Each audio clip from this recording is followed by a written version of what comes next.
أهلا بكم أعزائي المشاهدين في برنامج كلنا واحد. بدأ العمل النقابي منذ ما يقرب من 40 عام، خاض خلالها معارك وتحديات، ولكنه أصر على مواصلة الرحلة بجانب مهنته. يسعدنا أن يكون معنا الأستاذ إبراهيم عبد الرحيم، نقيب المحامين بالإسماعيلية، لنتعرف على مسيرته وفتح بعض الملفات المغلقة. فانتظرونا.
ورجعنا لكم أعزائي المشاهدين، ونورنا في حلقتنا الأستاذ إبراهيم عبد الرحيم، نقيب المحامين بالإسماعيلية. أهلا بحضرتك يا فندم. أهلا بك فندم، أهلا وسهلا. بداية يعني نحب نعرف مين هو الأستاذ إبراهيم عبد الرحيم. إبراهيم عبد الرحيم محامين ونقيب محامين، وبدأت العمل النقابي من سنة 85، كنت تأمين الشباب، وتدرجت في العمل النقابي من 85 حتى الآن، عضو مجلس ثم عضو مجلس ثم نقيب محامين ثم نقيب محامين ثم عضو نقابة عامة ونقابة عامة دورة تاني، ورجعت إلى الإسماعيلية في المطاف الأخير نقيب محامين إسماعيلية. هل يا فندم العمل النقابي اختلف بين الماضي والحاضر؟ طبعا هو بيختلف، لأن في الماضي كنا بنتعامل مع محامين كبار يعني على قدر عالي المسؤولية، وكان عدد المحامين اقل من اللي احنا بنشوفه بكتير. يعني انا رقم قيد 26,000، النهارده خلينا في 650,000، فطبعا العدد بيختلف والقيم بتختلف والمجتمع كله بصراحه متغير طبعا. طب نقابه المحامين من النقابات الحساسه نظرا لارتباطها بالسلطه القضائيه، حضرتك بتتعامل مع الملفات بمنصب نقيب ولا بمنصب محامي؟ ويعني في اوقات او في مشاكل بتحتاج مني ان انا اتعامل بمنطق نقيب المحامين، وفي ملفات بيتطلب مني اتعامل معاها بمنطق الاب الروحي لحل الازمات. ليه؟ انا عندي طريقه التعامل مش سهله، احيانا في عندي مثلا مشكلات مع بعض الزملاء بتتطلب مني اتعامل معاهم كاب روحي عشان اصل لحل الازمه، والحمد لله بنحل ازمات. في مواقف بتتطلب مني نتعامل فيها كنقيب محامين، لكن الحمد لله يعني علاقتنا بالجهات المعنيه سواء قضاء او شرطه او نيابه الحمد لله علاقه على اعلى مستوى، وفي تعاون مستمر بين الجهات المذكوره. ليه؟ احنا كلنا في قارب واحد، سواء نيابه او محكمه او شرطه. الحمد لله التعاون قائم ومثمر وعلى اعلى مستوى يعني بصراحه. ليه؟ لو انا ما فيش قنوات تواصل مع القنوات دي هيبقى صعب عليا ان انا احل ازمه او احل مشكله، لكن الحمد لله في تواصل معاهم والحمد لله ماشي كويس يعني. هو طبعا اكيد حضرتك بتختار فريق يعني متمكن بالتعامل معاه وعشان المنظومه كلها تنجح. هو طبعا انا معايا مجلس نقابه ناس كويسين جدا على اعلى مستوى، بيتعاملوا بقدر من المسؤوليه والثبات الانفعالي في بعض المواقف، وكلنا يعني نسير في قارب واحد، يعني في حل الازمات يبقى في تواصل بينه وبينهم، يبقى في توجيه لحل الازمه ازاي والتعاون ازاي. كل الامور دي كلها بتساعد على حل الازمه على وجه السرعه. يعني بالنسبه للخدمات اللي بتقدمها للنقابه للمحامين، والله احنا خدمات النقابه انا بعتبرها يعني تعتبر من اكبر واضخم الخدمات للنقابات المهنيه، نقابه المحامين. وانا يكفيني في هذا المقام الخدمات العلاجيه، ودي تعتبر من اهم الخدمات. ليه؟ لما النهارده انا في نقابتي بدي يعني بيبقى عندي تغطيه للمحامي في مشكلته الطبيه والعلاجيه، بغطيها انا بقدر معين من المبلغ، وفي امراض مزمنه بتحتاج مني ان انا اغطي بقدر اكبر. ده بيشمل برضه حضرتك المعاشات؟ لا احنا لسه ما دخلناش معاشات، بتكلم على يعني قصه العلاج. والعلاج ده كمان يعني بيمتد اثره او التغطيه بتصل الى الاسره، الزوجه والابناء، اللي هي تعتبر مشكله عويصه بتواجه اي محامي في ازماته، مشكله العلاج فاحنا بنغطيها.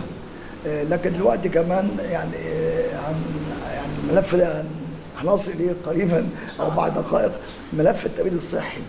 لما دخلنا في التامين الصحي حصل ازمات، لكن انا كنقابه بصراحه الحمد لله عندي نظام علاجي، والنظام العلاجي ده يعني انا بعتبره على اعلى مستوى، لان النقابه بتتعاقد مع مستشفيات على اعلى مستوى، ويمكن اسماعيليه مش بقياس في المستشفيات. انا عندي في القاهره الشرقيه المنصوره مستشفيات على اعلى مستوى النقابه متعاقده معاها، وطبعا ده يعتبر يعني تغطيه ممتازه جدا للمحامي في شان مشكله العلاج. طب هل في خدمات بتقدمها النقابه للمواطنين؟ يعني لو في اي مشكله ضد اي محامي هل احنا عندنا هنا ضمن تقسيمات اللجان عندنا لجنه الشكاوى. اي محامي فيها بيبقى مخطئ او تجاوز يتم تقديم شكوى للنقابه، وفي عندنا لجنه اسمها لجنه الشكاوى بتتولى التحقيق في الشكوى والوصول فيها الى حل الازمه سواء بطريقه وديه او بطريقه قانونيه. لو المحامي عنده اي خطا بنحاول بقدر الامكان التوفيق بين الطرفين وديا. اذا لم نتوصل الى الحل الودي بتحال اوراق للنقابه العامه لحالته تاديبيا، واحيانا النيابه العامه بتتدخل طبقا للقانون وتحيل الزميل اذا كان تجاوز او خطا وخطا مهني جسيم، يحل التاديب من قبل النيابه العامه، وثم يحل المحكمه التاديبيه في محكمه السابقيه التي تقضي بايقافه اذا كان الخطا جسيم. هل ده بتتسحب منه العضويه؟ بياخد ايقاف على العمل 3 سنين وساعات في محو. طبعا يعني احنا مش في يعني ايه، مش في حل بالمسؤوليه، لا احنا بنسأل وفي قانون وفي تطبيق وفي رقابه من قبل القانون علينا احنا كمحامين يعني. طيب هناك بعض الامنيات حبيسه الاضرار لم تتحقق، ممكن حضرتك تكلمنا عنها؟ والله احنا الامنيات طبعا كتير وبلا حدود. اولا بنتمنى ان شاء الله يعني ايه ان احنا نستكمل صرح نقابه المحامين اللي بدانا فيه من حوالي 4-5 سنين، يستكمل هذا الصرح وتبقى يعني مبنى متكامل لنقابه المحامين، يشمل ايضا دور متكامل كجناح فندقي للمحامين المغتربين اللي بيحضروا الجلسات في الاسماعيليه هنا، يبقى في مكان في نفس المبنى اللي امامنا دون ليكون بمثابه جناح فندقي المحامين المغتربين اللي جاي من سفر من هنا او من هنا، يعني بيقيم فيه اقامه ليله او ليلتين حسب ظروفه باجر مناسب، يبقى قدمنا خدمه للمحامين المغتربين. ده اللي احنا يعني ايه بننظر. الامر الثاني يعني دعم النقابه العامه لينا، دعم يعني عايزينه على اعلى شويه او دعم اكبر شويه، لان احنا يعني في مصاريف انفاقات بقت كتير جدا جدا على الفرعيه، فبرضه يبقى لازم في دعم، يعني نسبه الدعم للفرعيه يبقى اعلى من كده شويه. لكن احنا بتواجه النقابه العامه للامانه مشكله القيد في الجداول. العدد المحامين غير مشتغلين اللي هم مقيدين عند الدب يعني ايه بيستنزفوا موارد النقابه. لازم اقول الكلام ده ليه؟ لان انا مثلا عندي مثلا عندي جدول مشترين في القاهره، جدول النقابه العامه حوالي 650,000، يبقى عندي حوالي 200,000 غير مشتغل، يحمل كارنيه وقاعد بره، يحمل الكارنيه وما بيشتغلش، يحمل الكارنيه وبيمتهن مهنه اخرى. كل دي اعباء النقابه العامه بتجعل موارد النقابه تستنزف في طريق اخر لغير المحامين. بالنسبه للمحامين حديث التخرج ساعات بيلجأوا يعني العمل تاني غير بره المجال خالص يعني، فهل برضو عيب على النقابه؟ طبعا احنا بقى بالنوعيات دي بيبقى لو تم التامين عليه في وظيفه ثانيه، في عندنا خط مفتوح مع التنميات الاجتماعيه في القاهره مع النقابه العامه، لما بنجد ان هو مؤمن عليه بوظيفه ثانيه او بشغلانه ثانيه غير معامل محاماه، بنبدا نعمل له حاجه اسمها ايه؟ زوال من القيد. ليه؟ ما شغالش محامي، سواء شغال في شركه او اي وظيفه ثانيه او اي مهنه، ده طبعا مخالف للقانون، المفروض هو لا يمتهن مهنه اخرى بخلاف المحاماه. ومن الحوار الهادئ الى الحوار العاصف مع الاستاذ ابراهيم عبد الرحيم نقيب المحامين بالاسماعيليه، استنى.